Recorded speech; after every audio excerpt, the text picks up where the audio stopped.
വാർത്ത. ഫ്രാങ്കോ മുളയ്ക്കൽ പ്രതിയായ കുറുവിലങ്ങാട് മഠത്തിലെ പീഡനക്കേസിൽ സ്പെഷ്യൽ പ്രോസിക്യൂട്ടറെ നിയമിക്കാൻ സർക്കാർ.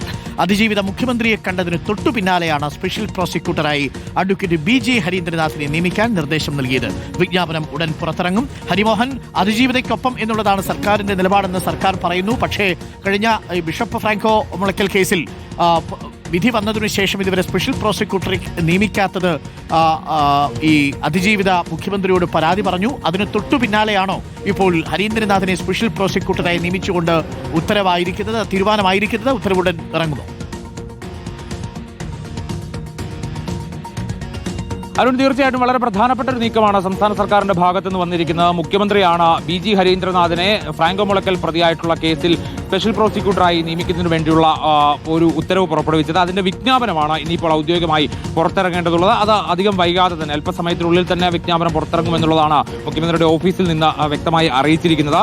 ഇതിൽ കഴിഞ്ഞ മാർച്ചിലാണ് സ്പെഷ്യൽ പ്രോസിക്യൂട്ടറെ നിയമിക്കണമെന്നുള്ള ആവശ്യം ആഭ്യന്തര വകുപ്പിന്റെ മുന്നിൽ വന്നത്. പക്ഷേ ഹൈക്കോടതിയിൽ ഇത്തരത്തിൽ സ്പെഷ്യൽ പ്രോസിക്യൂട്ടറെ നിയമിക്കാറില്ല എന്നുള്ളൊരു കാരണം പറഞ്ഞ് ആഭ്യന്തര വകുപ്പ് ആ ഒരു ആവശ്യം തള്ളിക്കളയുകയായിരുന്നു. പിന്നീട് അതിജീവിത തന്നെ കഴിഞ്ഞ 4 വർഷമായി സ്പെഷ്യൽ പ്രോസിക്യൂട്ടറെ നിയമിക്കുന്നതുമായി ബന്ധപ്പെട്ട ആവശ്യം പരിഗണിക്കുന്നില്ല എന്നുള്ളൊരു ആരോപണമായി രംഗത്ത് വരികയായിരുന്നു. പക്ഷേ ഈ കഴിഞ്ഞ കാലത്തൊക്കെ തന്നെ വലിയ രീതിയിൽ സംസ്ഥാന സർക്കാരിന്റെ ഭാഗത്തുനിന്ന് അതിജീവിതയ്ക്കൊപ്പം എന്നുള്ള നിലപാട് നിരന്തരമായി ആവർത്തിക്കുന്ന ഒരു പശ്ചാത്തലത്തിൽ കൂടി സർക്കാർ അതിനെ അല്ലെങ്കിൽ അതിജീവിത മുന്നോട്ട് വെച്ച ആവശ്യത്തെ പരിഗണിക്കുന്നു എന്നുള്ളതാണ് വളരെ പ്രധാനപ്പെട്ട ഒരു കാര്യമായി ചൂണ്ടിക്കാണിക്കാനുള്ളത്. BG ഹരീന്ദ്രനാഥ് എന്ന് പറയുമ്പോൾ നേരത്തെ കേരളത്തിന്റെ നിയമ സെക്രട്ടറിയായി അടക്കം ചുമതല വഹിച്ച വ്യക്തി കൂടിയാണ്. അപ്പോൾ കഴിഞ്ഞ 4 വർഷമായി ഉന്നയിച്ചിരുന്ന ആവശ്യം പരിഗണിച്ചില്ല എന്നുള്ള അതിജീവിതയുടെ പരാതി കൂടി പരിഗണിച്ചുകൊണ്ടാണ് ഇപ്പോൾ ഏറ്റവും ഒടുവിൽ BG ഹരീന്ദ്രനാഥിനെ സ്പെഷ്യൽ പ്രോസിക്യൂട്ടറായി നിയമിക്കാൻ വേണ്ടിയുള്ള തീരുമാനത്തിലേക്ക് മുഖ്യമന്ത്രി നേരിട്ട് എത്തിയിരിക്കുന്നത്.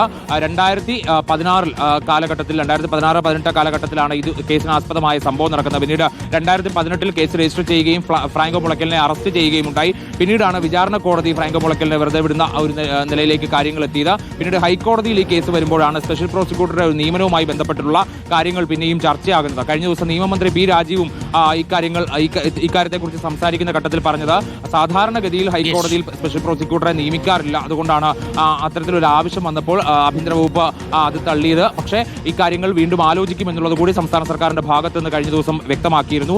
അതിന്റെ കൂടി അടിസ്ഥാനത്തിലാണ് ഇപ്പോൾ വളരെ പെട്ടെന്ന് തന്നെ ഇത്തരത്തിലൊരു നീക്കത്തിലേക്ക് എത്തിയത്. പ്രത്യേകിച്ച് അതിജീവിത തന്നെ പൊതുവിടത്തിൽ വന്ന് ഇത്തരമൊരു കാര്യം വെളിപ്പെടുത്തിയ സ്ഥിതിക്ക്, ഇത്തരത്തിലൊരു പരാതി ഉന്നയിച്ച സ്ഥിതിക്ക് തന്നെ അത് കാണാതെ പോകാൻ കഴിയില്ല എന്നുള്ളത് തന്നെയാണ് സംസ്ഥാന സർക്കാർ എടുത്തിരിക്കുന്ന നിലപാട് എന്നുള്ളതാണ്. അതുകൊണ്ട് തന്നെ സ്പെഷ്യൽ പ്രോസിക്യൂട്ടറായി BG ഹരീന്ദ്രനാഥിനെ നിയമിച്ചുകൊണ്ടുള്ള വിജ്ഞാപനം ഉടൻ തന്നെ ഇന്നോ നാളെയായി പുറത്തിറങ്ങുമെന്നുള്ളതാണ് ഏറ്റവും ഒടുവിലായി ലഭിക്കുന്ന ഒരു വിവരം എന്ന് പറയുന്നത്.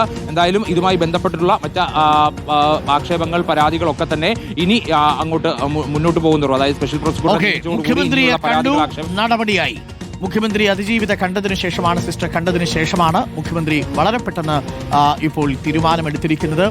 സ്പെഷ്യൽ പ്രോസിക്യൂട്ടറെ നിയമിക്കുന്നു. ബിഷപ്പ് ഫ്രാങ്കോ മുളയ്ക്കൽ പ്രതിയായ കേസിൽ അപ്പീൽ പോകുമ്പോൾ സ്പെഷ്യൽ പ്രോസിക്യൂട്ടറായിട്ട് ഹരീന്ദ്രനാഥ് ഉണ്ടാവും. മുഖ്യമന്ത്രിയെ കണ്ടതിന് തൊട്ടു പിന്നാലെയാണ് ഈ നടപടി ഉണ്ടായിരിക്കുന്നത്.